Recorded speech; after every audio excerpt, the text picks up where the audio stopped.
This is the Dreadful Podcast on TV Podcast Industries. We're halfway through. We're talking about Penny Dreadful, City of Angels, Episode 5, Children of the Royal Sun. I told your mother you were a good cop. Should I go back and revise my opinion? Just say it. 1, I don't know who you are today. 2, I know you're hiding something about last night. 3, you've been up and down like a yo-yo, and that makes me nervous. Because 4, I don't feel like stepping into a dangerous situation with an unstable armed yo-yo at my side. I'm fine. What happened with your brother? He told me some things. What things, It's Chief? private, Lewis. It's family. Okay. But we do this, we go in there, we risk our necks, fine, but we are focused. We are by the book. Or we call for backup and hand this over to a better team. You know there's no better team, Lewis.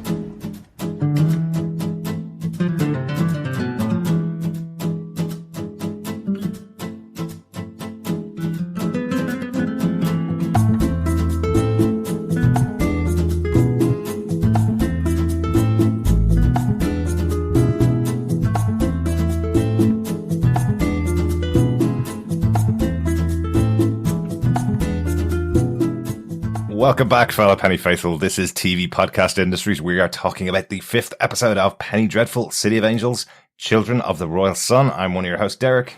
Hello there, fellow Dreadfuls. I am one of your other hosts, John. And I am the other unstable yo-yo in this group. I am Chris. You know, it took me a while to choose what the quote for this week would be. And one of the things I absolutely hate doing, because I feel bad doing it, is editing out curse words from dialogue from TV shows, purely because I think it's really bad of me to edit out their dialogue. I didn't write it. Why do I get the right to edit it? But I just can't use curse words on the podcast, unfortunately. As some of our long-term listeners know, we have a rating for a podcast, which means we can't use curse words on it. And I can't change it because with 500 episodes of the show, I'd have to go back and change it for every single old podcast. So, for fuck's sake. Thanks, John. That'll give me a little extra edit on the road tomorrow. To release tomorrow. Sorry, of course. I'm not going to be on the road editing a podcast tomorrow. No, don't do that. That could be really interesting. It's kind of like the roving producer editing. Now, admittedly, over the years, you know, the 5-6 years we've been podcasting, I did edit on a plane to Thailand. I've edited beside a pool in France. I've edited the podcast. So I have edited in some weird places over the years. Yes, you have. Definitely a hotel room in London. Did that. Yeah, and twice. in New York. And in New York for New York Comic Con. We've recorded in New York as well. Yeah. I've recorded in New York. That's true, yeah. You lived in an apartment in New York when a fire alarm was going off, yeah. Yeah, that was great fun. Lots of weird stuff over the last 6 years. I didn't burn down. I am not. Santa Muerte did not raise me like Raoul. Yes, it was just an evacuation that was going on, wasn't it? You weren't actually on fire, which is pretty good. No, I am hot, but that's besides the point. Very true, Chris. Very true. Thank you. But we're back for Children of the Royal Sun. Yes, we are, yeah. And as we're halfway through the season, we'll give a big shout out to our wonderful Patreons who've been supporting us throughout the year this year since we started our Patreon. I got 2 brand new Patreons in the last week. Guys, we got Cassandra McIntosh and Jenny V, who supported us over on Patreon. We did mention last week that we'll be recording an exclusive Patreon movie chat about Captain America, the Winter Soldier in the next week or so, and that'll be available exclusively over on Patreon. So, Cassandra and Jenny, thanks so much for joining us. You'll be able to get access to that podcast. Well, once we've recorded and put it out for you, you'll get access to it, but you'll be able to get access to that in the next couple of weeks. So, thanks so much for that. Yeah, absolutely. Thanks so much, Cassandra and Jenny, for the support. Really, really appreciated. Mm-hmm. Yes, thank you, Viva Vendetta, and my favourite 1990s personal computer? Macintosh. By the time, yeah. Macintosh, 1990s, early 1990s, yeah. See, I thought you would have gone for Cassie, as in Ant-Man's daughter. Oh, I could go Cassandra Cain if that's better. Oh, maybe. That's pretty good. There you go. See, that's slightly more on brand with the comics. Absolutely. And thank you again to all of the rest of our patrons. You can support us over there on patreon.com/TV Podcast Industries. But if you don't want to support us on Patreon or can't support us at the moment, we know times are tough. You can support us by giving us a review over on iTunes or by sharing the podcast as usual. Share it with everybody else that you know that's watching Penny Dreadful, City of Angels. Yes, because sharing the podcast is sharing the love. We actually did get a couple of brand new reviews specifically for the Dreadful podcast because it is dreadful by name, but not in nature. First up, we had a 5-star review. Thank you so much for SaddleSore98 because that's just an amazing name. That is very cool. Cream on it. Yeah. They said, best podcast this season of Penny Dreadful. As I said, 5 stars, and they said the beautiful words, very insightful recap of the show. I always look forward to their thoughts. Thank you so much, SaddleSore98. Thanks so much. You get them looked at. Yeah, thank you, SaddleSore. We also had US WhoCast. Who? Yes, US WhoCast. They said thoroughly entertaining 5 stars. And the description was very detailed and a considered podcast covering a great show. Yes, the WhoCast in the US know us, and I would say who, but that's still good. 5 stars, I'm so happy, thank you. I was presuming that's a Doctor Who cast, Chris. Doctor Who podcast, yes. Yeah. You know the way some people shorten it down to cast when they talk about podcasts because they're cooler than us. We go for TV podcast industries to make it almost impossible to find us. So thanks so much to everyone that's found us on iTunes and given us some reviews as well. We also got a review from Lizno, who gave us another 5 stars and said, truly enjoyable. I love the banter among the hosts. We don't have banter. No, we don't. We have crack. We have not conniptions, because that's a bad one. What do we have? We have crack. We definitely have. We have banter as well. We have banter. I don't want banter. It's more gibberish. And gibberish, yeah. We have gibberish, banter, and crack, indeed. Yeah. Thanks, listener. That sounds like a good night. And thanks, US WhoCast.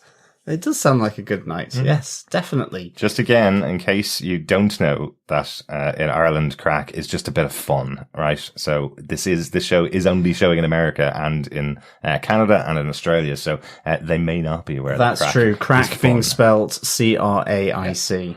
Don't want Tiago knocking down our door to arrest us for having crack in our podcast room. Exactly. We also got an iTunes review for TV podcast industries as well.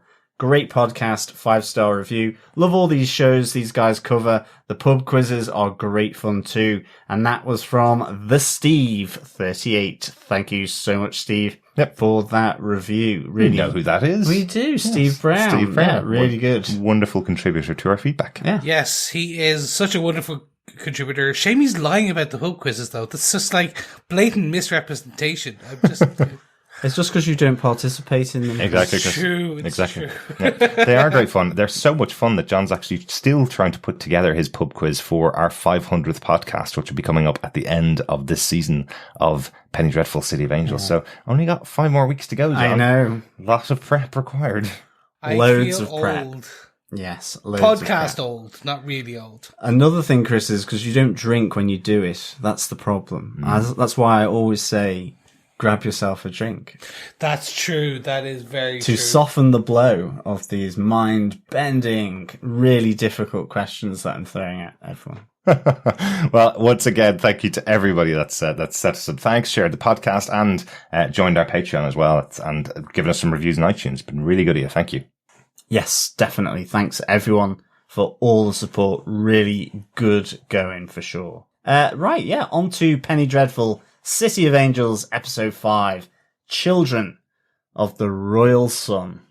Derek, who directed this episode? The episode was directed by Roxann Dawson. It's directed some of the biggest TV shows out there at the moment, and did House of Cards, This Is Us, The Americans, also directed an episode of Marvel's Runaways, 3 episodes of Agents of S.H.I.E.L.D., probably well known to a lot of us that grew up in the 80s and 90s as B'Elanna Torres on Star Trek Voyager, the half Klingon, half human crew member on that show as well. So started out in acting, directed 2 episodes of Voyager, and then continued on working within Star Trek and now within loads of other shows. So great to have her on board for Penny Dreadful City of Angels. Yes, Lieutenant B'Elanna Torres, indeed. I still remember so fondly Voyager, but at the same time, I can't remember a standout episode of B'Elanna Torres just because they all blur into one memorable character. if that makes sense. Yeah, absolutely. Yeah. She was pretty central to the show. She was there from right at the start, and then as part of the Maquis, and then continued throughout the show. Sorry, fellow Penny Faithful, we did cover Star Trek Picard quite recently, so I've been watching a lot of Star Trek, so that's why all this stuff is stuck in my head. The episode was written by Jose Rivera. Did you get that, guys? I didn't say John Logan. This episode was not written. I know. I'm clutching my pearls. I know. Don't do that. Not on a podcast. Yeah, otherwise you'll be speaking soprano. This is the only episode that is written by Jose Rivera for Penny Dreadful, and the first one, as I mentioned before, not written by John Logan for this series. He had a couple of episodes in season 3 of the original Penny Dreadful, also not written by him, but I guess the extension of the show to 10 episodes means a couple of other writers can come in and get a main credit for the episodes. Jose Rivera is probably best known for writing The Motorcycle Diaries, the movie about the early years of Che Guevara, and the movie adaptation of Jack Kerouac's On the Road as well. Excellent stuff. 2 really good movies there. Yeah. I have seen neither. Really? But by writing alone on this episode, I may actually clutch my pearls and sit down and watch them. I really don't think I know how to use that term properly. I don't think you do. Stop clutching your pearls, Chris. That's not how you use that. That's definitely not how you use that phrase.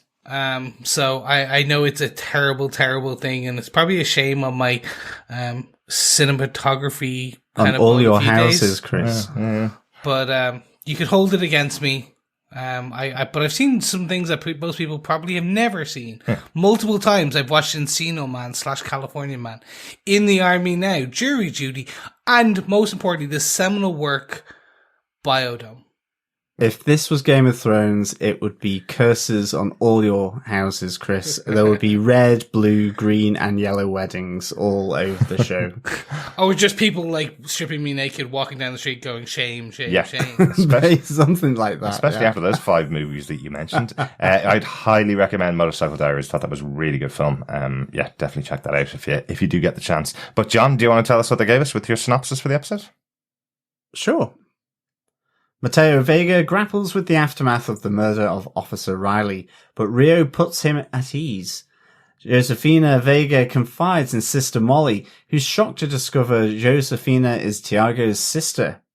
Meanwhile, Tiago and Lewis's investigation takes them from the Sonora Town slums to the Vega house, while Dr. Peter Craft receives an alarming phone call from Elsa, asking for help to bury her murdered husband, Mr. Branson.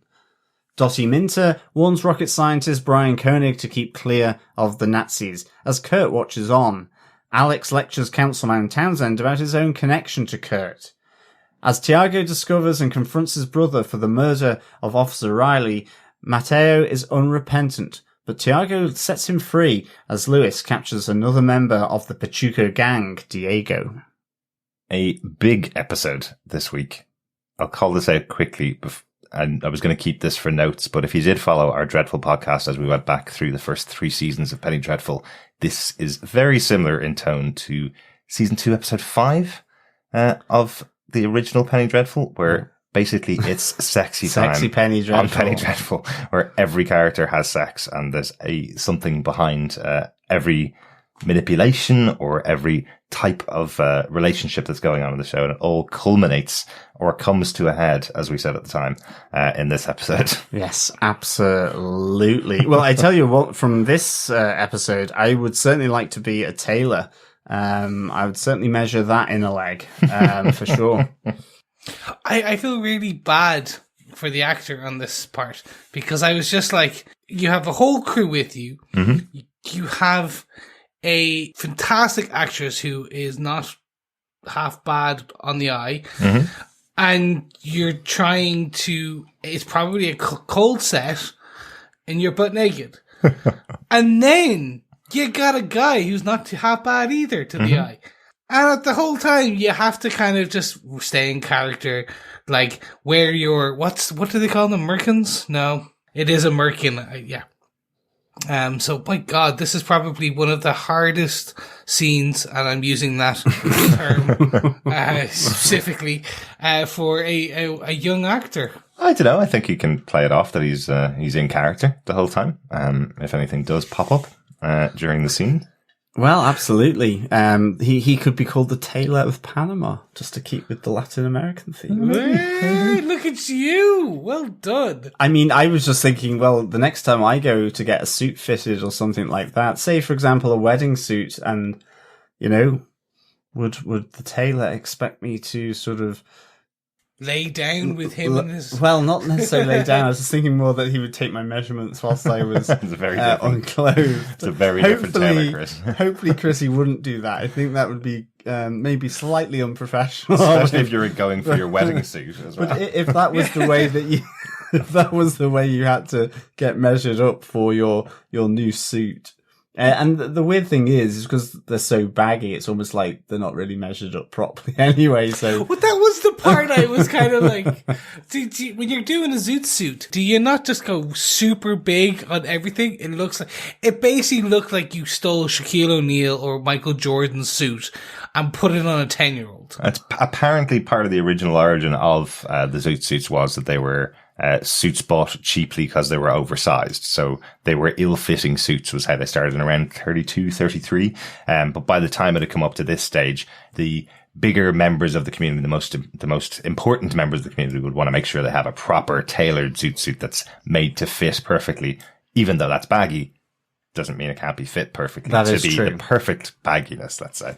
And I suppose Rhea does point out that the reason why he's stripped naked is actually because he's covered in the blood of the person he just murdered the day before. So unless you go for your wedding suit fitting after murdering someone, John, I doubt someone will ask you to take off the it's interesting you should say that because I did think that we should save this for the podcast. Probably. But I do think, well, this is the podcast, but I do think, sorry, it's getting very metaphysical now, but like, I do think that, you know, it was like she was taking it off, the clothes so that she could, you know, he could go for a shower or bathe him down and all that, and then kind of went, I can kill two birds with one stone here and measure him up for the suit whilst I'm doing it. And then all that was bypassed as they basically went into a hot, steamy threesome, which I'm surprised still happened, as you mentioned, Derek, when a flick knife is thrown at the wall. I think any kind of passion I would have at that stage would soon deflate. Yeah. Quite with a knife sticking into the wood, so to speak. So speaking of deflating and other really bad segues, let's talk about some big moments from this episode. That was a terrible segue. I'm gonna own it. It is a great segue, Chris. I tried. You know, Chris, you know, it being our big moments for the episode really just could have been your segue if you hadn't tried too hard. But I like the term of deflation and big. So it's a big moment. We're gonna deflate it, and we're gonna deflate those big moments by handing over to John. Yep, trying too hard, Chris. Don't worry about it. You're ready. Okay. Yeah, and screw you, Chris. It's going to deflate this moment by handing over to John. Well, my big moment is that love is in the air in Los Angeles. I did call it Sexy Penny Dreadful back for the original first 3 seasons, but I'm thinking, you know, love is in the air. But I kind of thought that was maybe a bit more in keeping. And definitely love is in the air in Los Angeles. You know, we have a threesome, a sexy, sultry threesome, that segues from a coat fitting. We have a twosome that looks very wholesome and, sort of ethereal in a sense. There's date night as well. And we have the love scene involving wood. And by that, I mean a wood. But it probably does involve Peter Craft's own wooden implement as well, shall we say. But he is, I'm sorry. This is because I pointed out that this is a PG podcast, isn't it? That's the reason why you guys have gotten so innuendo heavy in this episode. I'm sorry. Innuendo. I'm sorry, listeners. I really am. All right, let's all come back to being adults. Yes. Yeah, we'll try. We'll try. So, I think to begin with, you know, we have, I'm going to go Elsa and Peter first of all, because, you know, right at the start, we see Elsa effectively picking a blood bag for herself, so that she can kill this poor unfortunate, effectively pass him off as her husband, Mr. Branson, in order so that she can effectively ensnare Peter more, or bring him deeper to her, so to speak. And I think, that was kind of interesting that they ended off making love on the freshly dug open grave of this poor unfortunate from the bar, just after they buried him. But the one thing I did really, really enjoy about the scene was just because they're both from Germany. The setting, the lighting of it all was really, it felt Brothers Grimm. It felt like you would see, it was moonlit and all this kind of thing. And I thought, the two of them, they're the immigrants from Germany, these tales from their own childhood, from their culture of the Brothers Grimm. And it felt very Brothers Grimm, and it was a grim act in that he was hiding this dead body as a doctor. So, I mean, that's even worse. I mean, it literally is, to protect Elsa. He certainly has no love lost for Mr. Branson, given what web of tales and lies that have been spun by Elsa. But it ended off with them, frolicking on this freshly dug grave. Yeah. That was truly grim. Just quickly, you've been referring to this guy that she murdered as a poor unfortunate. They were of great pains to point out this is someone that was just wanted to go home, have sex with her, and hurt her at the beginning of the episode. Even though this is a demon Magda, the guy that she picked up for the bar, they also did highlight that he's probably not the greatest of people himself as well. So didn't deserve to be murdered and stuffed into a grave, and then have two people have sex on top of that grave as well. Yeah. But I think that's where I'm coming from. I think no matter what his sexual preference may have been, because it could have been for bondage, in which case that's what all she could have been asking, you're going to hurt me. So it could have been whips and chains and all this kind of stuff. It could have been slings, you name it. Then there's nothing, people consent on that. Her whole plan was so that he would play dirty with her. She would have those red marks, those bruises, in order to make the scene that she sets more convincing for Peter Craft. True. And he has no love for Mr. Branson, as I say, from her tales. But in the end, this was not Mr. Branson. This is not her husband. Frank, indeed, is still inside her, rather than he has gone out to play and stay over somewhere. He is literally, just snuggled into her belly, effectively. I love that Peter didn't ask any questions at all when she said, I've sent Frank away, and you just get Peter kind of going and just moves on with the conversation about the murder of the husband, because he doesn't really care at all. She told him in the past that she has 0 friends, 0 family, and can't escape Mr. Branson. So where would she have possibly sent Frank off to? The only other people that she seems to know in LA are Peter and his kids. So he left them behind to join her. So, but he wasn't going to ask any questions. It seems fine enough to him. And now we know how weird Dr. Craft is.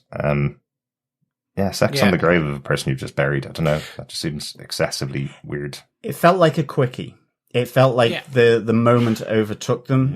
Certainly maybe for him, because he's obviously been trying to distance himself from what happened at the party, playing happy families, playing sorry with his kids and his wife, and his wife Linda kind of says, I thought we were trying to make a go of it, like a fresh start. You almost got that sense. And then she, thought of happiness couldn't last. In true fashion, puts the face on, lights up a cigarette when he basically is not convincing her of why he's about to leave, to go off to hospital. Three quick things from this one. The first one is, I love Magda's version of the TikTok swipe challenge. That's exactly what happens in this. She's just walking as Magda through. It was just so flawlessly done, the transition from Magda to Elsa, to the point where I was like, oh, how did they just get everyone to, and freeze now, say exactly those positions for the next 15 minutes while we change.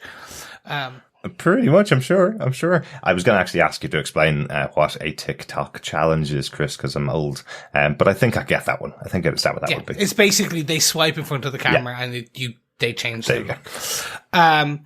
On the bruising and the things like that, it is Magda, so she's able to create any facade, anything. So very much the blood bag was just that. Yeah. She needed a body.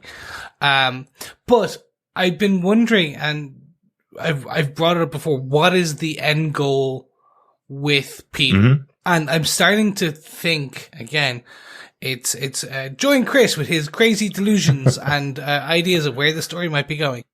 Could it be that he was a Nazi doctor in Essen? A Nazi doctor who potentially did some very bad things with gas or chemicals or XYZ. And Elsa is going to bring him along and like basically, because he it's not like he can do anything with the Nazis party, not the actual the bad Nazis, but the Union Nazi party. Could it be that he, like, potentially it's like he was a gas doctor or something like that, and that's where she's going to go, okay, now build me a bomb. That's the next step. It could be something like that. It's just she now has him hook, line, and sinker. So no matter what, she can go, you buried a body for me. You are mine. Yeah, I mean, Linda talks about what he did in Essen with respect and his family. It is possible that he could have been a doctor at one of the earlier kind of forced labor camps and concentration camps. I think technically, while there was there wasn't as such an Auschwitz, I don't think by 1938. Not to say that I think Belsen and maybe some of the other ones were any better by any stretch of the imagination, but and certainly like Germany had these policies against people with disabilities and mental, physical, as well as for homosexuals, for gypsies. So it's something around then, but it would be interesting then why he would necessarily have moved from Germany to America. I agree. I think this still has the most, or a lot of legs to go to really understand how he inserts into this. Because I think from a personal point of view, yeah, he's hook, line, and sinkered here. Like, he's caught between a rock and a hard place. She could tell Linda. Linda's kind of warned Magda. You know, it's difficult how this German-American bond fits in as well. You know, we've only fleetingly seen them and to what extent they fit in. But, it's like, I presume that's where the connection is going to come to Sister Molly, is between the Bund trying to get access to the radio stations and Sister Molly being so big on the radio stations. That's where they're going to get in. And maybe that's Elsa needs to have a voice there. Remember, Peter's the voice of this group as well. So he's most likely going to be the person that would be speaking on those radio broadcasts. Yeah. So potentially being the person, the word in his ear for what he's to say to the nation once it's open on the airwaves, when those two stories connect. Because again, Molly's the same. Molly doesn't have any direct connection to the Magdas, over here. And she doesn't really have that connection to the supernatural, I suppose, in some senses. There's other stuff that we will talk about as we get into her story from the episode, but no specific version of Magda is side by side with Molly or her family at the moment. So, so potentially that's the connection between them. As far as Peter goes, I always just assumed over the course of the series so far that he's been in the US for over 10 years because his eldest son is 10. So I just assumed he's been in America for those 10 years. So that's a long time back, leaving Essen, 1928, 1929 kind of thing. It could be something around the First World War, possibly, rather than anything to do with the lead up to the Second World War. Yeah. So I'm not even sure from Linda's warning to Elsa, I'm not even sure whether it's that scary a reason that he's done something really bad in Essen, or whether it's just trying to warn off a woman that's trying to steal your husband because she already stole them from his ex-family. It could be simply it's that. Just trying to warn off the other woman that I was the other woman once and he's leaving me for you kind of thing. Yeah, exactly. It could be that. I suppose time will tell. That's the thing. We're halfway through the season and time will tell now of the coming episodes. But speaking of Germans, we also have Townsend's German take-in with a Chinese takeout. Yeah, it's date night for Councilman Townsend with Kurt.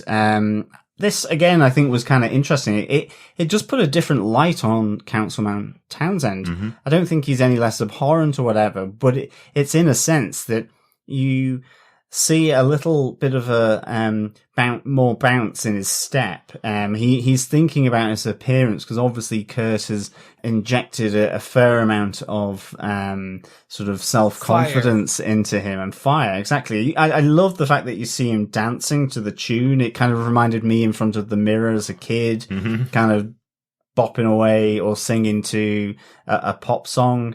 I like that kind of that he was doing that, and then he's surprised to see Kurt there with the takeout in his hand, and we have date night at Townsend's gaff. And the dancing is beautifully styled as well. It's really good. It's like he's trying to emulate like a Frank Sinatra type style when he's dancing along to the song. It's not just dancing in your bedroom; it's being happily dancing your best possible dance. That's what I kind of got from it. Anybody else getting some kind of vibes about him that he's so in love with this idea that he's able to be with Kurt, that he kind of seems like he may push those boundaries a bit. He may come out. If this wasn't 1938, he seems like he may want to admit this to the world until Alex gives him a little snap back. Yes, exactly. It feels like he's almost kind of going, oh, who cares? I found the person I love. Does it matter? It seems like he's just at that point where he's about to push over the edge until Alex goes, hang on a second. What's going to be said about this?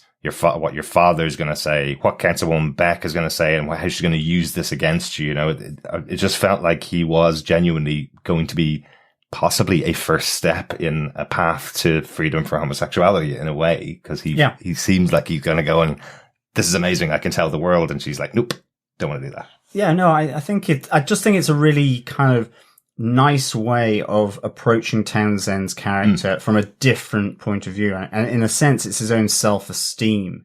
And after that knockdown from Alex at his office, he's surprised, and pleasantly, you can see the little kind of smile, the unexpected arrival of Kurt with the Chinese takeout. It, to me, felt like it was out of the blue for him, because he wasn't expecting. I thought he was waiting in for him, that's why he put the tie on. Maybe, but I know even with Kurt saying, he makes that point of nice tie, and like, has he been prepped by Alex? These kind of sort of things. So you see that Townsend is being used, and I think it's one of the great things about Penny Dreadful in the past is that they can throw light and shade onto characters.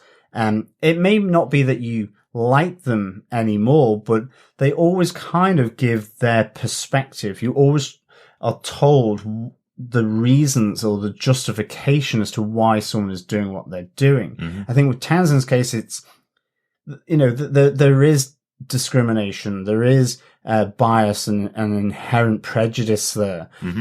But maybe no more than most Americans at that time. But he's also power hungry. He's doing this to further his position. And I think just to come back from that and see him in his own bubble of his own home, dancing, enjoying himself, being taken aback and surprised by Kurt arriving, I just thought it's a nice little change in tack for this character. Yeah. God, that home was amazing as well.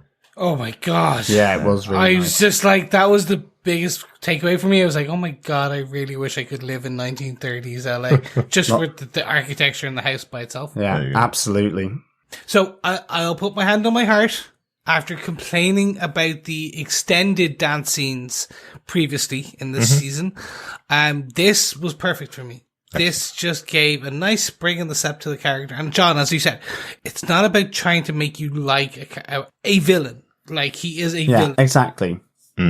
But at the same time, they humanize him by going, no, this man has found a forbidden love that is, in that word, a love in his mind. We know that potentially Alex is steering this with the Germans and Nazis in order so that his German take-in with the Chinese takeout is manufactured, and to keep him indoors, to keep him going to his midnight rendezvous in the park.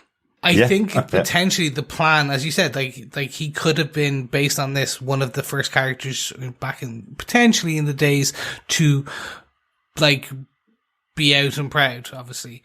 That is probably too far for Alex. That's not what they wanted with this plan. This was to put him in control. Yeah, absolutely. And she has to remind him.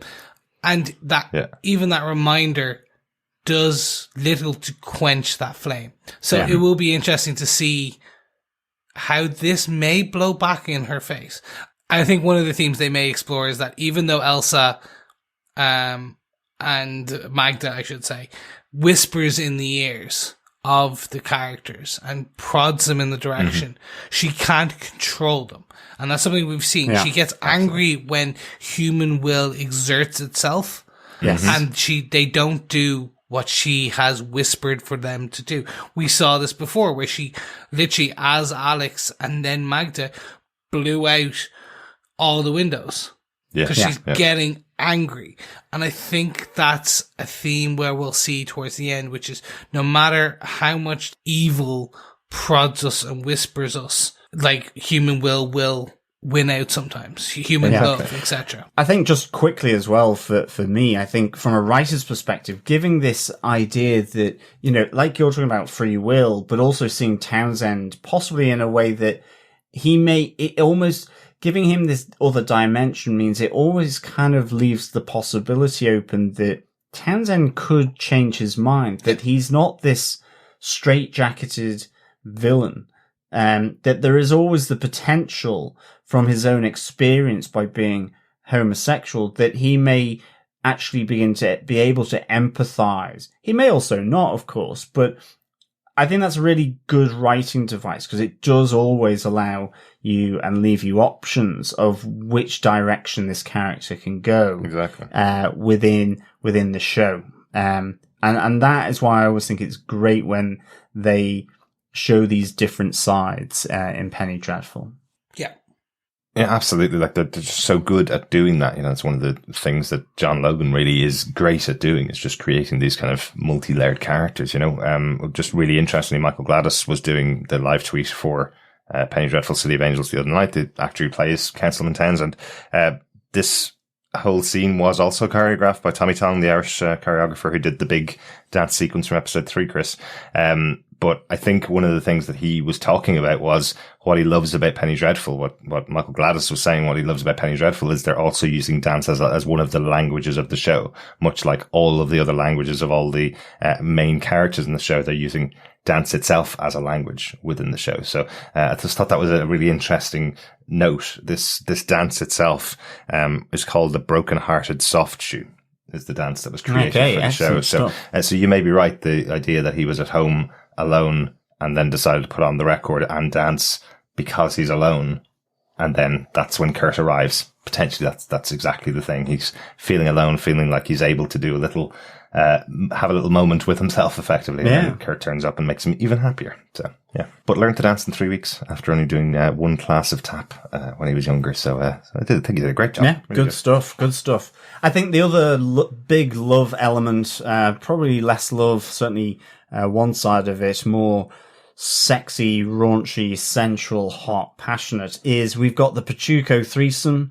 All initiated by a desire to wash the blood of Officer Riley off Mateo's body. And then on undressing, Rio gets other ideas. And we have Fly Rico come in and join them, which I know we had discussed about, because maybe he'd been been on the streets, he had been a survivor, he had done his, you got the sense that he had been a gigolo on the streets and that effectively he would earn his money wherever, but also maybe that he had that taste, or is gay. But certainly here we see he's bisexual, and is enjoying is being the other slice of bread to Rio and Mateo's ham sandwich, I suppose. It's by Rico, not Fly Rico. It is by Rico, indeed. Yeah. But, the really interesting thing here, I think 2 points for me is one, just how at the same time it's contrasted. So, you have these oranges, these yellows, the fieriness of this Pachuco threesome, and you contrast it with the fairly cool tones of Tiago and Molly. Just pure visual, it's suggestive. You get the sense of the Holy Spirit with Molly and Tiago, both of them in some ways potentially touched by spirits, the hand of God, Santa Muerta, whatever. And with Pachuco, it's this visceral, sensual side of things, and in both cases, potentially it's certainly in one of them, it's lovemaking for power. Rio is reinforcing her message she talks about of the children of the sun, that he shouldn't hold on to killing and have no regret for killing Officer Riley, effectively by making him feel great immediately afterwards. Like if he kills another 4 or 5 people and she does that with Fly Rico, is like, well, I'll go off and kill 4 or 5 more people. But, her whole sort of speech about him being my warrior, my avenging angel, that it's goodbye to that former self of yours, welcome in the new powerful, confident Mateo. Don't feel weak anymore. And this is reinforcing that through the sex, the sensuality of it. It's literally massaging not only his ego, but a few other things. This is the power play. This is to make him her warrior. It's the reward in a sense. And with Tiago and Molly, you get the sense that it is equally consensual, but you're just wondering, is there something else around Tiago and Molly? Because it seems very different to the threesome. It feels much more a standard husband and wife almost. But I suppose in the conversation that Molly has with Tiago, is she trying to reinforce her own position here to Tiago? So I think Penny Dreadful has used sex, it's used love really interestingly, and as a real force of nature for not just the act itself, but in showing these other power plays and feelings and positions that people can have in society. And this, I thought, was just very much along those lines. And I thought it was really nicely done with the contrast between the threesome and the twosome, effectively. Yeah. Like the real pillars of Penny Dreadful have always been love, sex, death, and horror, basically. So, getting most of them in this one episode. Yeah. Good one, John. Good point. Chris, do you want to take us on to your big moment for the episode? Yep. Very much mine is about Tiago and how he slips.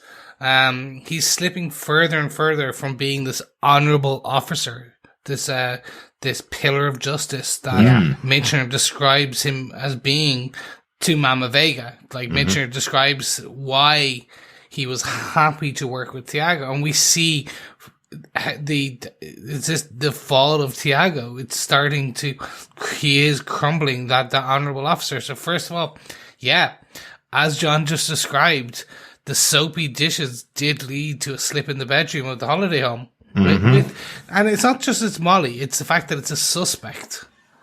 It's like, in theory, you're breaking one of the core tenets of being a police officer. You are getting romantically involved with a suspect, and unbeknownst to him, the suspect is lying. Yeah. He's caught her in lies multiple times now. Yeah. And this episode particularly, they call out one big one, Yeah. Do you want to, just quickly jump in on that one? Yeah, absolutely. Yeah, like the scene when they're lying in bed after they've had sex and they're having the conversation, where Molly learns of Santa Muerta's touch on Tiago, and then tells him the story of her mother saving her when she was younger by finding some men who were able to help them out and shelter them for the night. Turns out to be a lie, because the story is retold to Josefina when they meet, before Molly learns that Josefina is Tiago's sister. She tells her the story of exactly the same night, and it ends in a very different way. It ends with her being left alone with some of the older men who abuse her, and her mother either cares nothing for it or is giving payment in the front of the van herself, in some way. But it sounds like she's laughing in the front of the van, drinking with somebody else and leaving her 10-year-old daughter alone with two men in the back of the van. So she tells Tiago this story so that he will go easy on her dragon mother, as she says. She's specifically covering up the truth to try and sell her mother as a nicer person than she is, and someone that may not be capable of the murders that she's, at this stage, probably committed on the Hazlitt family. So my part is, you're led to believe, based on the way that is portrayed, that one of these stories is true. Most likely the one where Molly says this to the sister. Yeah. I'm starting to believe that neither are true. That Molly, she spins this web. She is a showwoman. So that we're kind of, that she is, to all intents and purposes, an actress. And as part of that, she is able to weave seamlessly like lines of dialogue. And I do believe that both of these are lies. And when she knows and finds out that Tiago is the brother, she gets, oh God, I may be caught in a lie. Both of these, if they ever discuss. And I think that's kind of one of these parts where we do learn, as part I talk about the slip. It's not just Tiago's slip, but it's the slip of an actress. Yeah, I think with Molly, I think it's that it feels like that classic 1930s, you know, when you see the some of the quotes from the Hollywood stars of the past, and it's like, give the public what they want, so that they themselves were always having to put on this facade. And I think that this is kind of that feeling with Molly. And so I think with Josephina, you know, she didn't know that Tiago was her brother when she told the story. So is it just this facade? It's that I'm here to make people feel better about themselves. I do this on a Sunday service, and that's the power of it. It's a spectacle. Everyone is uplifted. It hammers home the message. And that's what she does here. This is still her public face, even though she's been brought into her private sort of rooms. This is still her public face to Josephina. And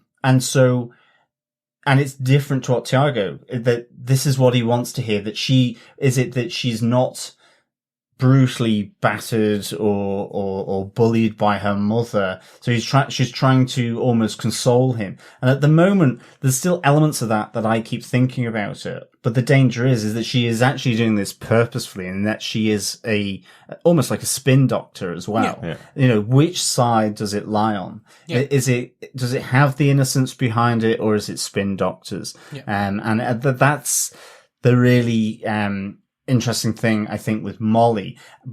But to your point as well, Chris, this is one of Tiago's slips here in this episode. You know, Lewis is always saying throughout this, you know, you're not telling me something, because he knows he can't tell him, or he shouldn't be doing it. I think Nathan Lane again is just like absolutely awesome in this. That suspicion that he has all the way through this, as they do their investigation, is just really, really, is so well done. And I love how he plays it, because it's not just a suspicion. It doesn't sound like he's suspicious that Tiago might have been involved in the death of Riley. He's almost speaking for everybody else. He's kind of saying to him, look, you're in the department. You got here on your own merit, but if you don't stand up and give them nothing to question, then everybody will question you. Everybody will blame you if you don't come here beyond reproach. You know, he's saying, you know, there was definitely a declaration from war from the Mexican community in this city, and lo and behold, nobody could find you for 24 hours. You can't let that kind of stuff happen. Yeah. You know, I don't care where you were. I don't care if you were with a new girlfriend or anything like that. You need to be beyond reproach, or people will start to point the finger at you. So yeah, really like that kind of interplay between the two of them as the two of them meet up. And the tee up as well for this, Chris, I think, is that opener when Tiago's just gotten off the bus, and they have that conversation, and Tiago just goes, I hope it's not Mexicans. And Michner goes, and if it is, and you have Tiago saying, we do our job. And of course, over the course of this episode, as you say, we see these slips from Tiago where he doesn't do his job. Mm-hmm. Yeah.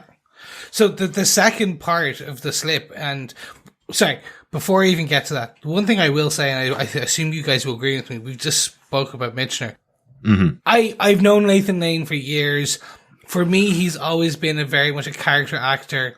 You've never introduced him to us. Sorry, I've never introduced him. You know, we summer in the Hamptons. But he's always been a very, he's been to a degree, a typecast actor. He's known for very theatrical Broadway style, or potentially, and I'm not being derogatory here, a very camp, over the top characters. So Birdcage, etc., or his Modern Family character, etc. This for me is like just really, it's just this, oh my God, breakout kind of character, kind of acting for me that I did not know he was capable of. And this is not meant as a slight. This is just showing the range that, oh my God, this actor is fantastic. Just really good. Yeah, really good. That's all. I had to get that out because I was just like, every episode I'm like, oh my God, this is even better. He's just. Mm-hmm. No, really good. Really good. Yeah. So the second slip up that we discuss, and we'll scoot along quite quickly on this, which is where we meet Fly Rico's squeeze. We're not sure if it's baby mama, but definitely a female friend, potentially girlfriend, for Fly Rico. Yeah, I think they just say that she's very close. And that's it. And then she goes, well, his mom's close. She's just down the road, which is a but great she's comeback. Blind. Yeah. But this is where he starts to overstep his line a bit as a police officer. He's verging towards Riley territory. He basically threatens deportation. Yeah. With the child there. No, but it's starting to kind of go towards that because he's become derogatory. He's going to separate the child and the mother and kind of throw her back to Mexico. And it's very much to the jargon of Michner, because it's like, no, you're an honorable officer. You believe in justice. We don't step over that line. We are police officers. And this is where you start to see, as I said, the slip or the breaking of Tiago. It's the fall, because he's, with the additional mounting pressures, his beliefs start to crack. He's not shattered, but he's cracking. Yeah, and I think just having come from Sophia's, where they get Fly Rico's name, and there's the suggestion that it could be Mateo with the plaster, the bandage around his thumb. He's gone to Raul, presumably with that suggestion, and you know that Michner was asked effectively to leave that room whilst they discuss it further. Yeah. All on the pretense that it was actually, well, where does Fly Rico live? Raul could have answered that in seconds, probably. But also they needed to discuss how they manage the family issue that's happened now that there's this suspicion. I feel like Raul may not have given up Fly Rico, though. No. Even though his brother's a police officer, I think he wouldn't have given up unless convinced with the fact that Mateo may have joined them and may now be in trouble. Yeah, possibly. Yeah. And then with approaching Bernadette Romero like this, I thought it was really interesting because, as you say, Lewis does kind of go, hang on a second, Tiago. He is that shocked, and then gives his little story about Frederick March, the actor, who won the Academy Award for Dr. Jekyll and Hyde. Oh, yeah. Lewis is absolutely not sure, hence that wonderful speech that we've opened the podcast with, about Tiago's frame of mind here at all. He knows there's something at him, or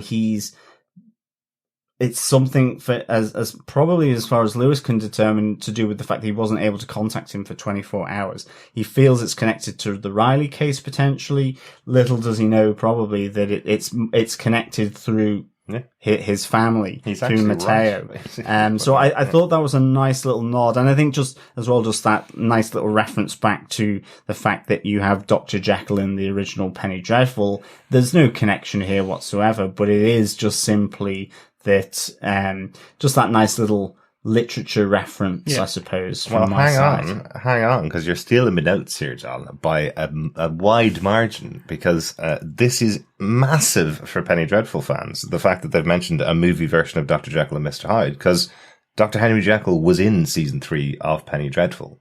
So this completely separates Penny Dreadful City of Angels from the original Penny Dreadful, right? Because Yeah, absolutely. there's now a fictional character called Dr. Jekyll and Mr. Hyde that was made into a movie in the real world, which is where this Penny Dreadful City of Angels was based. So unless it had a tag on that movie saying based on a true story from the 1800s, then it's a completely different universe. We will definitely, this is first confirmation, we will definitely not see Dorian Gray walk past in the background of this show. So I don't know if that's no. I want to say yes, but what I very much as part of me is what I can see John Logan saying and turning around and going, well, there are plenty of cases in history where a real life person lived and had actions, and these very fanciful novelizations of their actions and their speeches and stuff became a book and was translated into popular fiction later on. So I can see him saying something along those lines and going, no, this is still in the same world. Look at this big book that other people discuss. Yeah. And I think it's interesting with a different writer on the show, not John Logan, that's the line that made it through for this cut of the episode. So I wonder if John Logan was sitting there going, hang on a second, after he read the script. Maybe. I mean, for me, it's a nice touchback reference to the original, for sure. Yeah. Interesting. Since this is Chris's point, let's get back to Chris on his third the final bit, which is, this has annoyed me, and it's the final, what I think is, I would say, I don't want to say nail in the coffin or the straw to break the camel back or any other terrible euphemism. It's that he lets Mateo escape. So he chooses. So we have this beautiful scene where they run up the stairs, they catch the kid, and then I was like, well, okay, like put him in cuffs or something. No, they still go upstairs. Yeah. He was just a lookout. No use to them, and they stopped him running up the stairs to warn them. So they got there. They break down the door, even though he was pretty sure that Mateo was going to be there. Like, because he knew he was still had that terrible look of shock on his face. I was like, okay, well, you knew, but good acting. And then we get this great chase scene, but he chooses to chase Mateo. Yeah. Versus the other character. Absolutely. Versus Fly Rico. It was Fly Rico. He was chasing Fly and Mateo. Yeah. And then as the two of them separated, he chose to go after Mateo. That's right, yeah. He should, I don't know if he should have, but in my head, you go for the bigger fish. He should have gone for Fly Rico. But he doesn't, and then he lets Mateo go with sirens blaring in the background. And I'm like, this very much is it's like 101 cop. You do not let the suspect go. Like, he shot his brother to keep the law, to enact not justice. And yet he breaks the law for family. And I'm like, this seems like the foundations of the character are kind of shaking to a degree. Yeah. And I think, he shot Raul to protect his partner, to protect everything kicking off like it was. Remember, Raul did kill 3 or 4 other officers before shooting, or did shoot at least a bunch of officers before shooting at his new partner, and that's why he shot him, basically. But he's freeing Mateo in a different way. Nobody's around him. Nobody will find out that he specifically said go to Mateo. Nobody will find out that he said run to Mateo. It's not like he's pushing him out the doors of the police department in LA in front of everybody else going, you're free. He can just say Mateo got away from him, or this unknown suspect got away from him. Lewis was behind him at the time. The shot was slowed down, so Lewis didn't actually see him for as long as you think he did. It's only about a millisecond that he saw this other kid in the background. And this was the only way he could be saved, really, is the reason why I think Tiago had to be the one to catch Mateo. He couldn't let Lewis go after him. If Lewis did actually catch him and he got arrested, bad things were going to happen. So yeah, I think he chased him down to let him go, effectively. But he wanted to know the answer. He wanted to know, did he commit the murder? Yeah. I do think that this will lead to Rio. I had it wrong where I thought it was Raul versus Tiago in the brother versus brother prophecy. I think we all thought that. Exactly. Yeah. I think we were led to believe that, but actually it's going to be Mateo versus Tiago. Brother versus brother. Well, next week's episode is called How It Is With Brothers. So definitely going to be learning more about the family Vega in that episode as well, and finding out, what is the tension between all three of them, really. Yeah, I mean, the main thing for this, for me, was I just thought Daniel Zovatto was absolutely fantastic. It was a really powerful performance. You can see him battling between him as a detective and also then as the older brother of Mateo. But I think that's it. He lets him run, but he learns the truth. And I suspect that, that word with Raul as well, given the suspicion, could have been, you can't arrest him. It would destroy Maria, whatever it may be. And I think, he made the right choice to run after Fly Rico and Mateo in that moment, because he's in the same room. Whilst there's no necessarily direct evidence then that he did the killing, he's obviously a huge person of interest, and the suspicion is falling on him, heavily, and he's a 1 in 4 option for any prosecutor. So, but I thought Tiago was excellent here, and I just think it's great for implications moving forward with his family, but in his job as a detective. He himself has put himself in a really difficult situation here, which I'm looking forward to seeing how that plays out. And interestingly, I suppose that's kind of how we close out this point, I suppose, really, is that they do have a member of Fly Rico's gang in custody now, and it's Diego, the fourth member of the group. Yeah. His face as Rio closes the door is really priceless. She leaves him behind, screaming after Rio to let him out. But I suppose, we as the audience know that it's Mateo, and we know that he's had this conversation with his brother, and we know that he's taking credit for it. But right now, Diego is a very likely suspect. The chief of police seems to be reasonably happy with these types of cases being fulfilled with, a good enough suspect in here. And Diego was the kid that was being beaten up by Riley in the chair in the previous episode, as Tiago walked into the department and threatened to kill Riley, basically. So, this is someone that they could pin the murder of Riley on and just walk away. And all of this stuff goes away. Mateo gets away, Fly Rico gets away. Yeah. He can easily just say he's the one that did the killing blow, and Diego's the one that has to take the pain, because he was involved as well. He was there, and he did hit Riley with some quite considerable blows as well. So that's true. This is how we basically end off the episode, is that while Mateo is free and while Tiago is telling him to run, they do have somebody in custody. So yeah. Yep. We have talked about almost everything in the episode, but I wanted to just highlight one little element that we didn't specifically highlight because it's really interesting to me. Specific? It's quite specific, yeah, definitely. But I think in this show where the supernatural seems to be hidden in the background a little bit, more than it would have been when you're talking about the universal monsters, as a lot of the original Penny Dreadful was, very well-known monsters and very well-known creatures from the past and history and that kind of stuff.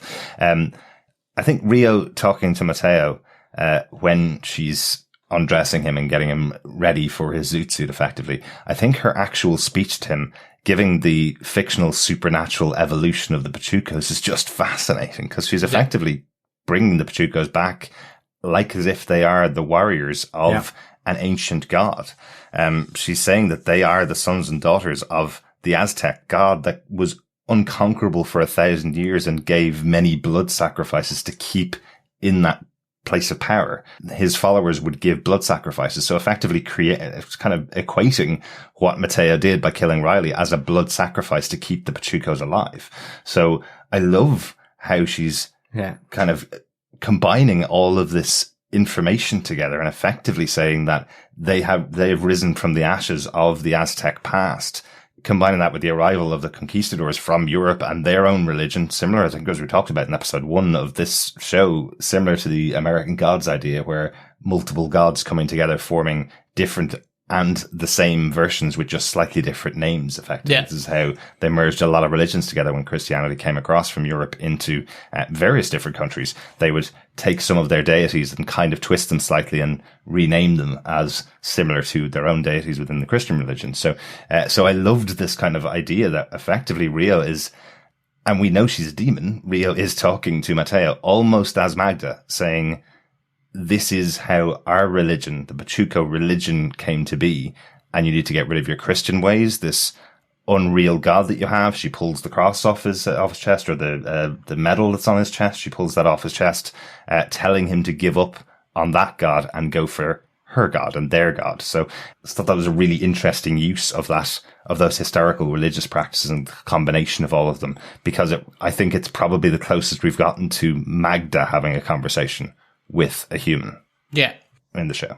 I do wonder if Magda is that God. Mm-hmm. Yeah. That's where, and she's basically getting a disciple. She's like, give up worshipping this Christ God figure and worship me. Pretty much is what she's saying. She needs a priest, if you will. Like, they have given her the blood sacrifice. Mateo did give her a blood sacrifice. So now it is no, you are one of my priests now. You are with me.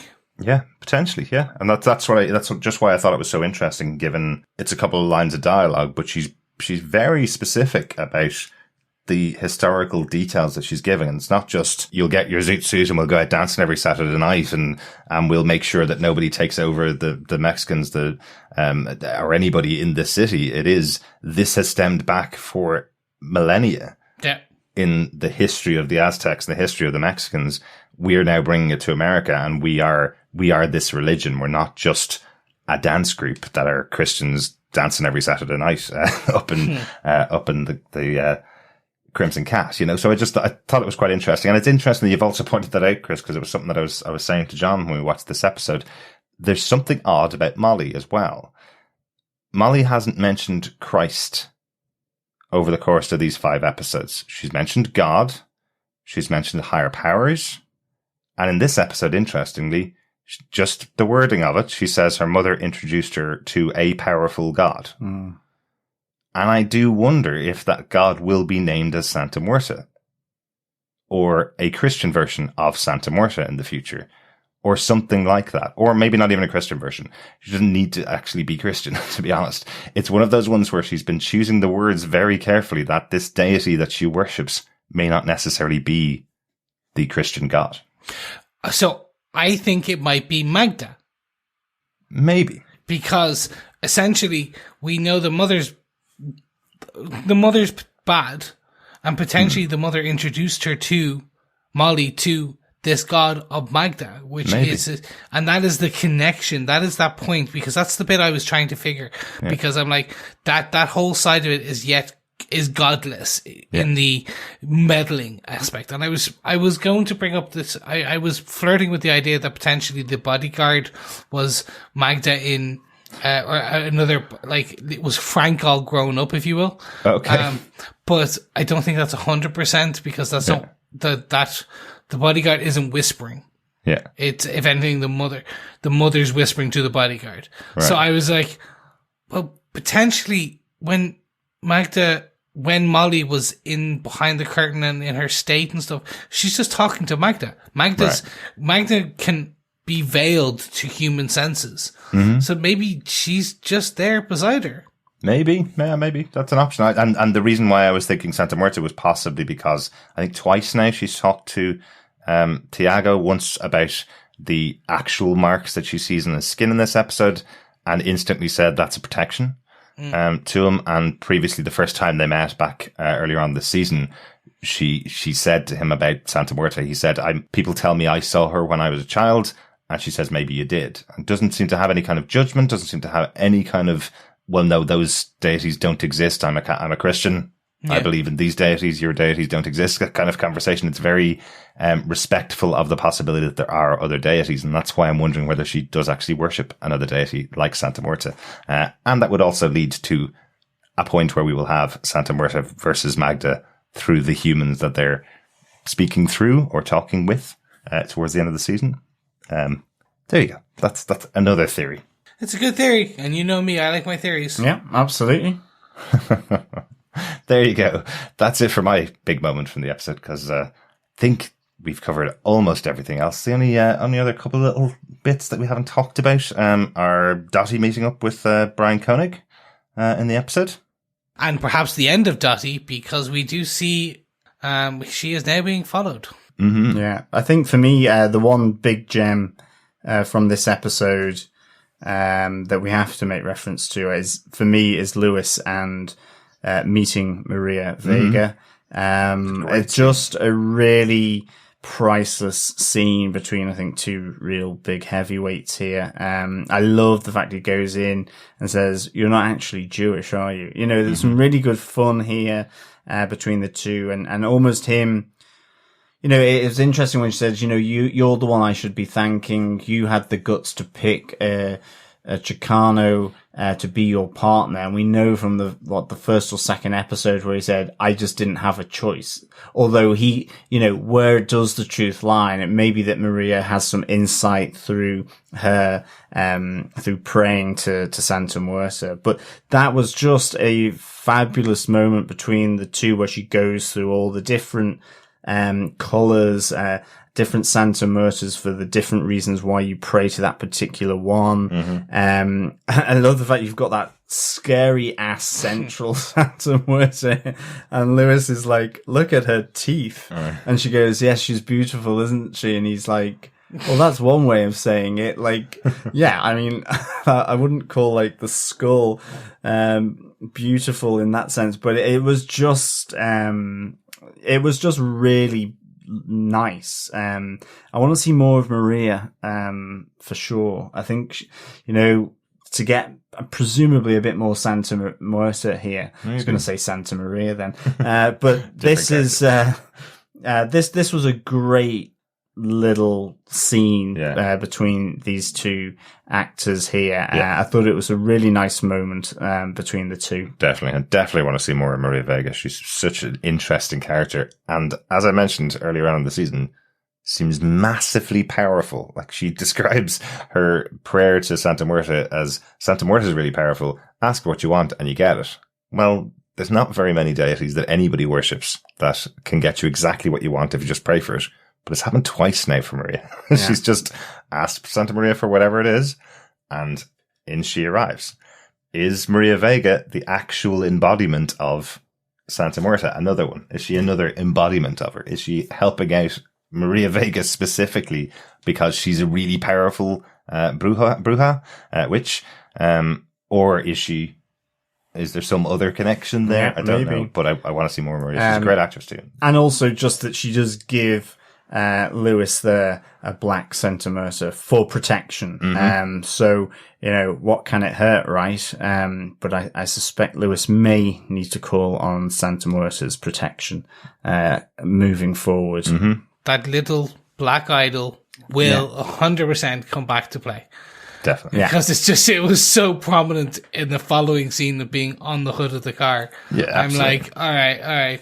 He's going to end up putting it in his pocket and it will deflect a bullet. Obviously, I know that won't happen because that's obviously too on the nose, but something along those lines will. I think something like that. Yeah, I think you're about right, Chris. Anything else we haven't talked about from the episode? Nothing for me. I think we covered most of it, and like the other remaining bits probably I don't want to bring up because, like always, I bring it up and literally in the next episode it's completely bashed down. So I'm waiting to see if one or two things pay off next episode, like exactly what has happened previously. So yeah. So don't spoil your projections for what might happen. Yeah. Anything from yourself? Interested to see Adelaide and Randolph still following Molly. Their conversation was just so mysterious that I couldn't work out anything of what they were talking about. I couldn't work out whether Adelaide was sending Randolph off to kill Tiago, which is how I expected the conversation to go. You know, is he going to do the same thing that they did with the Haslets? You know, is there something else going on there? But just so obscure as a conversation that I had no idea what exactly was happening between the two of them. We just know she's pretty evil, and Randolph constantly follows Molly, and they absolutely know about Tiago and Molly being together. Yeah, I mean, whatever it is, as Miss Adelaide said, we know how this is going to end, don't we, Randolph? Now, whether that's because of an act that they do or plan, or it's something to do with Molly. Yeah. Given that we're a little unsure of whether possibly she's channeling Santa Muerta or Magda, that deity, we just don't know. So I think that's still kind of really intriguing. You know, what is Molly's shtick here? The other thing is, I did feel that Randolph perfectly played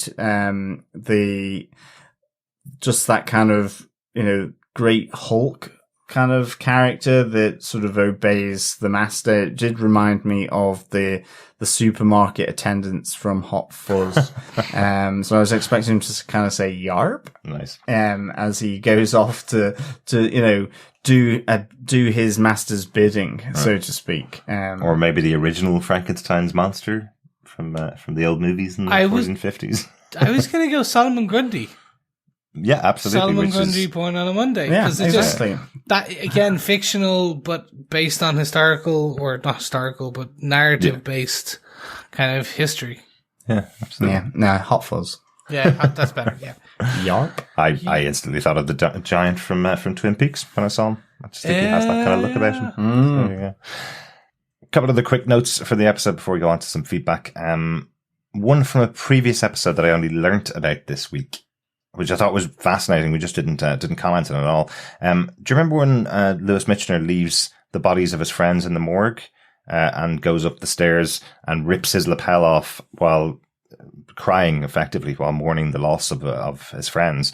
That's actually a Hebrew act known as kriya. Oh. Effectively, it's a striking expression of grief at the loss of a loved one. I just had never heard of it before, so I just didn't realize how realistic and accurate, I suppose, that moment is. He's specifically showing his grief in this manner. That's great. Yeah. Definitely had that connection with the opening scene of this episode, as Magda lures her blood bag, as you are calling this man, when she walks into the bar, lures this guy towards her. Definitely felt like the character Billie Piper played in Penny Dreadful, Lily, where she went to the bar, picked up a guy, took him home and killed him. Felt exactly like a beat directly back from the original Penny Dreadful there. Yeah, the resemblance of that was striking, but for sure.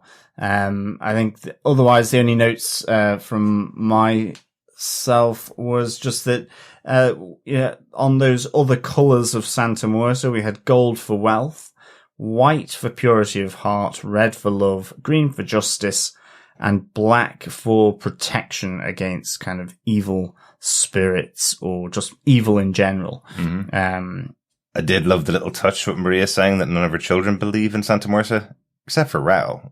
Of course, Raul believes in Santa Muerta. He is Santa Muerta. He was brought back by her zombie brother. Zombie bros! You know. So I do like that she just calls out that Raul does believe in Santa Muerta. So, yeah. Well, someone's got to. So, gentlemen, I think with that, let's move on to our final thoughts for this episode. Derek, what did you think of Penny Dreadful City of Angels, Episode 5, Children of the Royal Sun? I love when we get to the halfway point of a season and all I can say about an episode is it's even better than last week, which I loved, because that means that the show's doing something right. Every episode has been better and better. Every character has been more and more developed, and some fantastic things happened in this episode. I thought this was excellent. Just right up there, exactly where I wanted to be. Lots of interesting, intriguing things going on with all of the characters. And yeah, this fall for Tiago, or this character of Tiago, you know, you can understand behind all of this is someone that's worked every day of his life to get into the position where he is, the first ever Chicano LAPD detective in this position, and now everything's falling apart around him and he's struggling to hold on to his integrity and his honesty because of everything that's going on in the city. And I think it's a really interesting story for this season. So brilliant performances, really interesting stuff going on. Loving this episode. Looking forward to the rest of the season. Excellent.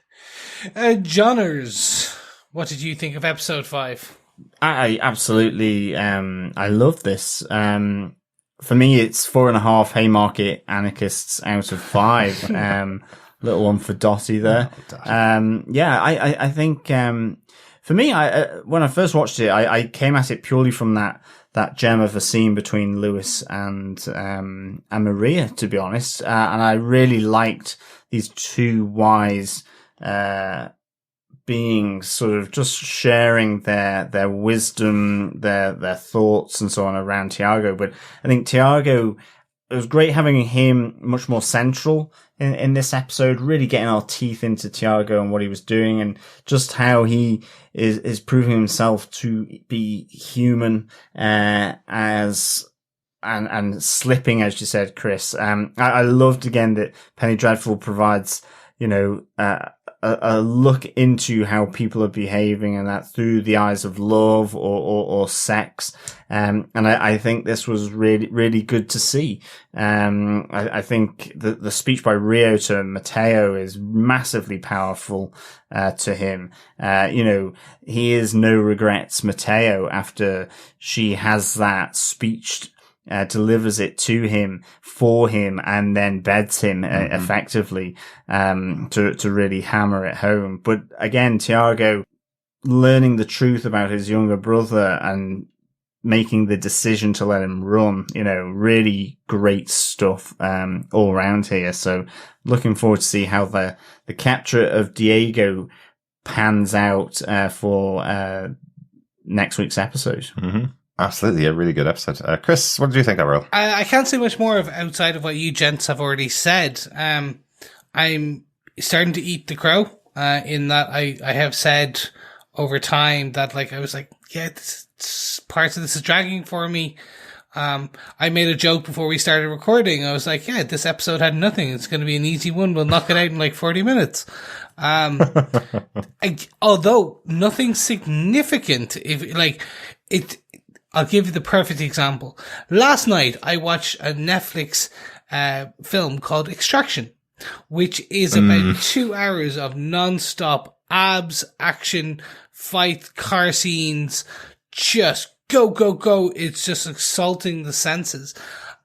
The story is there, but it's not really what you're going to that film for.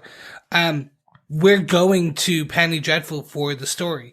And I feel that part of me was like, okay, I need a bit more, not wham bam kind of action, but I felt it just needed a bit more. What I'm finding is the actual slow burns are paying off, as the deeper you get into the season. So, my millennial instant gratification sometimes just needs to take a back seat and just understand that a good writer like John Logan and in this case Jose Rivera, they know what they're doing. They're taking me on a journey and I need to respect that. So yeah, I can't say much more. I want to see where it goes now. And I think that's the kind of the core. But I've had enough, discussion of rape, if that's okay with everyone. We'll top that. We're good for now. It's just hard to watch and listen to. So, there we are. Those are our thoughts on episode 5, Children of the Royal Sun. But gentlemen, I think it's time we move on to some feedback. I don't know why I sound like a radio jockey. Not even a good jockey, a shock jock. It's the intention always when you're sitting in front of a microphone, yes. Chris, that's all. Yes, over to Penny for your thoughts. Feedback section for our Petty Dreadful podcast. A quick apology to begin with for Jared Wilkins, who did send in this feedback last Monday. We had recorded our podcast, but I normally am able to throw in our feedback if we get it in a little bit late. I'm normally able to throw it in after we've recorded the episode, but I had a few technical issues last week, which meant I couldn't record. I could only edit the podcast. So, What Jared said was on episode 4 last week. He says, concerning where we stand at the end of this episode, I think that Tiago has to decide whether or not he wants to arrest Molly for the Hazlitt murders and his own brother Mateo for Raleigh's murder. It seems that what will likely happen and what suits his best interest is that he will find a way to pin all of these murders on Fly Rico, as he's the leader of the Pachucos. So he looks good for all of these murders, and it might help him to better pull his baby brother Mateo out of the Pachuco gang if they're leaderless. It's not what I want to happen, but I'm also trying to fill in the holes. Nathan Lane, in an interview with Gold Derby, let slip that in episode 6, Detective Michner and Tiago have done something regrettable, and he tells Tiago that in these times there are no clean deeds. There's only dirty deeds and less dirty deeds. That could easily mean pinning the Hazlitt murders on someone less deserving. So, interestingly, he mentions this interview with Nathan Lane saying that they've done something despicable in episode 6. I think they've done this is the despicable thing, right? This is freeing of Mateo as kind of against the rules of police officers. So I don't think it's any spoiler there. No, but wait and see. Yeah, thanks, Jarrett, for that. Yeah, I think it's all going to get really, really muddy for Nathan Lane and for Tiago.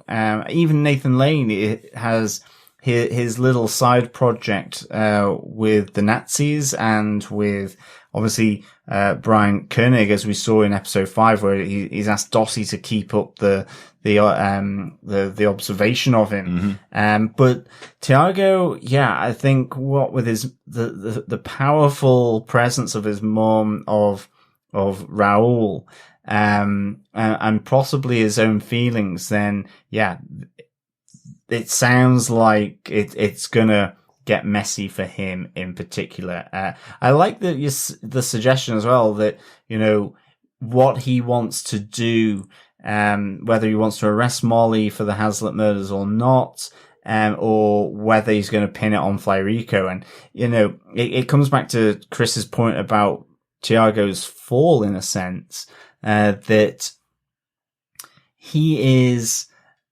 had such pure aspirations, you know, Mm-hmm. When being pushed by Vanderhoff about concluding it, he goes, well, you want us to solve it. Him and Lewis both saying, well, we're going to investigate it and solve it, not just pluck a Mexican name out of the air and pin it on them. Yeah. And yeah, if that's what they do, in episode 6, potentially with Diego, for both, the murder of Officer Riley, but potentially then for the Haslets. You know, 2 birds with 1 stone, easy win. It's concluded on all fronts. Then it's going to be something tragic for sure. Exactly. The road to hell is paved with good intentions, as they say. Dirty deeds.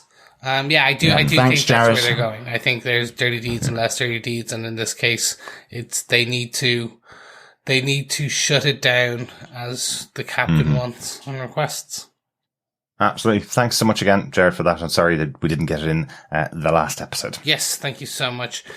We also received an email from our roving reporter in the field in LA, good old Jim Picanisco. He had this to say: gentlemen, wow, episode 4 was outstanding and traumatic. I have no specific location info to share this week, other than to say Pasadena is now a scarier place to live. Well, what? Like, if you're a roving reporter, Jim, come on, you need location. You're roving in location. That's why we have you. Anyway, Jim went on to say, the Florence Moore appearance was truly frightening, but what happened to Josephina was even more difficult to watch. Credit the great actors. Just so devastating, and the revenge scenes were horrifically brutal. Made me consider how neat and clean so many of these types of scenes are typically shot. Nice, clean, throat slit. I can recall 3 or 4 of them in Game of Thrones. Not on Penny Dreadful, just a realistic mess. Impactful. Theory on where this is headed: Molly equals Magda, Josephina equals Santa Muerte, or vice versa. You guys are great. Jim, Pasadena, California. We should start signing that off as Jim, our roving reporter in the field. Pasadena, California. Yes, thank you so much. Might have to send him some money if he's going to be employed by TV podcast industries. But then again, none of us get paid for it. So no, exactly. This is all about the love. Absolutely. The love, in this case, of Penny Dreadful. Thanks, Jim, for that. I like the idea that Josephina could be Santa Muerte as well. I know Chris had mentioned about Molly being Magda rather than Santa Muerta. But yeah, then is it? I just kind of thought that Molly was kind of the Holy Spirit. She was the strict Christian form of I suppose, Santa Muerta or the Holy Spirit and in Christianity. Or holy I don't even know myself. It's been such a long time since I went to Sunday school. But I really like I like this idea because that would certainly play nicely with the fact that she's from the Vega family, with the influence and presence of her mum. And certainly Molly is that darker edge then that possibly she has here. So I like that theory. It's a really interesting theory. Thanks so much again for the feedback, Jim. Yes, thank you again, yeah, Jim. Thanks, Jim. We're also able to publish your dulcet tones on our podcast. And if you want to hear your voice on the podcast, you can record a clip of yourself on your phone and email it to us. Or you can go to our website, tvpodcastindustries.com, and record up to 90 seconds of your thoughts about that week's episode. If you want to email it, you can email it to feedback@tvpodcastindustries.com. But we, of course, have our returning voicemailer, Steve Brown from Panels to Pixels podcast. If you have a chance, check it out. It is a great listen. But Steve had this to say about Penny Dreadful. Yeah, he liked this one. He sent in 2 voicemails. I'll play the both of them back to back. Good morning, TV Podcast Industries. This is Steve. And, gosh, this episode was so good. I'm about to watch it again, but I wanted to throw a couple of thoughts in before I do. First, Derek, you finally get to say not written by John Logan. And I loved seeing the change from Magda to Elsa there in the dance club, and we don't see what happens with that gentleman. I don't think. I'm about to watch it again, so I'll find out. But just wanted to send those a couple initial thoughts in before I watch it for a second time. Okay, talk to you in a bit. So they're starting to make us question Molly's maybe intentions. Maybe is she just manipulative because she tells 2 different versions of that story, one to Tiago and then a different one to his sister. And I'm starting to see, is Magda supposed to represent like kind of the devil, to where she's corrupting individuals as well as these bigger groups? And what is the end game with Peter Craft? I'm interested to see what connections he has besides the Bund that we might see here. So I'm curious. I've got to finish the second watch, but I wanted to get all this sent in this morning before things got busy. Okay, love the podcast. Thank you so much for the shout out to my podcast, and can't wait to hear what you guys thought of this one. Talk to you later. Thank you so much, Steve. That was not planned. I had not heard your voicemail before I gave that shout out again. So nice. You're welcome. Absolutely. Will we give Steve's second voicemail play, and then we'll talk about his thoughts? Yeah. Yes. Hey guys, sorry to send a second voicemail, but I'm in the middle of watching the second time, and 2 things occurred to me that I thought was really, really cool, and I wanted to share very quickly. First off, when Tiago says to Michner that he didn't cause the death of Jimmy Riley, that's definitely a reference to the fact that Michner kind of caused the death of that man in the last episode that the mobster killed. And then when little Frank says, "Isn't that cheating?" and his dad kind of gives a double take about the whole cheating thing. Okay, talk to you later. This is it. Last one. You can send as many as you like, Steve. Really like your voicemails overall. But yeah, I definitely got that one with the kids when they said, "Dad, isn't that cheating?" to Peter Craft, and he was like, "I got a second. What do they mean by that?" Like that. Yeah, interesting with Lewis referencing the fact that he caused the death of someone the previous episode. But I don't know, Lewis Michner, did he cause the death of the guy at the end of the last episode? He caused the death of his 2 friends. by making them follow the Nazis up into the mountains, and they got killed by the Nazis they were following, I suppose. So maybe maybe that's the deaths that he's regretting. It could be. Additionally, as well, I think that we may find out that there has been other Nazi hunters who have lost their lives so far. But it again, we're at the halfway mark. I think this is the beginning where we start to find the dirty deeds of everything. Definitely. Yeah, definitely. Thanks, Steve, for that. I think the Tom and Trevor with the game of sorry and cheating, I think that was a really kind of nice little subtle touch to that. The guy, Mr. Benson, who was taken home by Elsa, he certainly did die. The fake Mr. Benson, yes. Fake Mr. Benson. Yeah. He is gone. Mm-hmm. And Magda's the devil, I think. Yeah, I think Magda's a demon. So we'll see. Yeah, definitely a representation of that. But was my most interesting point of the episode, I think, was Rio's version trying to tempt Mateo away from his Christianity to follow some ancient gods. Just thought that was an interesting little touch in this show as well. So some great points. Thanks very much, Steve. Hopefully we'll hear from you again for next week's episode. Our last thing to do in this episode, as always, is a lot of people's favorite part of this episode, our Penny Dreadful pub quiz. Yes, fellow Dreadfuls, it is the Dreadful pub quiz. Remember, once you've had a 10-cent dance, grab a bottle of wine, head home for a good old Chinese dinner for this week's pub quiz. Yes.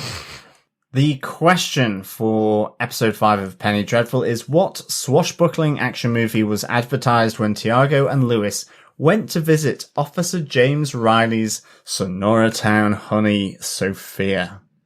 So I'll just repeat that. What swashbuckling action movie was advertised when Tiago and Lewis went to visit Officer James Riley's Sonora Town honey, Sophia? Yes. Bet you can't say that a third time fast. No, I can't. That is one mouthful of a question, for sure. But please send in your answer to feedback@tvpodcastindustries.com. You can just put the episode number into the title and just provide the answer if you want to join us, or you can send them all into us in one go for our last podcast of the Penny Dreadful City of Angels run that we do. So keep your answers coming in, and you'll be in with a chance to win some goodies for sure. Some dreadful goodies. Yes. Yeah. That should be our episode 501. Should be our Penny Dreadful recap, so we can keep episode 500 separate from the individual show, so we can have 501. Will be just about Penny Dreadful and our wrap up on City of Angels. Yes. Excellent. Thanks so much for that, John. Do you want to give that question one more time, really, or do you not want to give it again? Yes, I'll repeat that question one more time. What was the swashbuckling action movie that was advertised when Tiago and Lewis went to visit Officer James Riley's Sonora Town honey, Sophia? Excellent. If you want to catch all the questions that we've given for the Penny Dreadful pub quiz so far, you can pop over to our website, tvpodcastindustries.com. There's a page up there that has all the questions detailed out there. So in case you happen to miss one in our coverage so far, you can check them there, or just listen back to all the podcast, and towards the end, we give out the questions.